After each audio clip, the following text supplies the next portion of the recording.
சுபான்ஷு சுக்லாவின் விண்வெளி பயணம் இந்தியாவின் எதிர்வரும் விண்வெளி பயணங்களுக்கு மிகவும் உதவிகரமாக இருக்கும் என சந்திரயான் திட்ட இயக்குநர் மயில்சாமி அண்ணாதுரை கூறியுள்ளார்.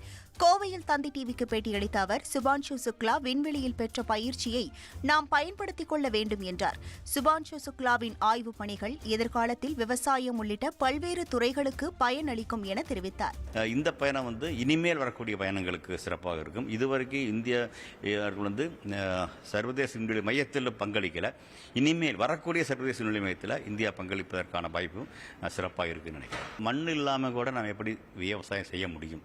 அது இந்த நாளைக்கு விண்வெளி பயணத்துக்கு போகும் பொழுது எல்லாத்தையும் எடுத்துகிட்டு போகாமல் அங்கே பயிர் செய்ய முடியுமா அப்படிங்கிறதுக்காக. நாளைக்கு நிலவுக்கு போனாலும் கூட நிலவினுடைய மண் நம்முடைய பூமியோட மண்ணு மாதிரி இருக்கின்ற அவசியம் இல்லை. அப்போ அப்படி இல்லாத இந்த மாதிரியான பரிசோதனைகள் நிலவிலும் நீர் இருக்குது, அந்த நீரையும் இருக்கக்கூடிய சத்துக்களையும் வச்சுட்டு அங்கே பண்ண முடியும் அப்படிங்கிறது ஒன்று. பூமியிலையும் கூட இப்போ மண் வளம் ரொம்ப குறைஞ்சிட்டு போயிட்டு இருக்கு. அப்படி இருந்தாலும் கூட நாம் சிறப்பாக விவசாயம் பண்ண முடியுமா அப்படிங்கிறதுக்கான இது வருது. அது அந்த வகையில் வரும் காலகட்டங்களில் பூமியில் இருக்கலாம், இருக்கலாம், எல்லா இடத்துலையும் விவசாயத்தினுடைய வேறொரு நோக்கத்துக்கு வேறொரு வழியில் பண்ணுவதற்கான வாய்ப்புகள் உருவாக்குன்னு நினைக்கிறேன்.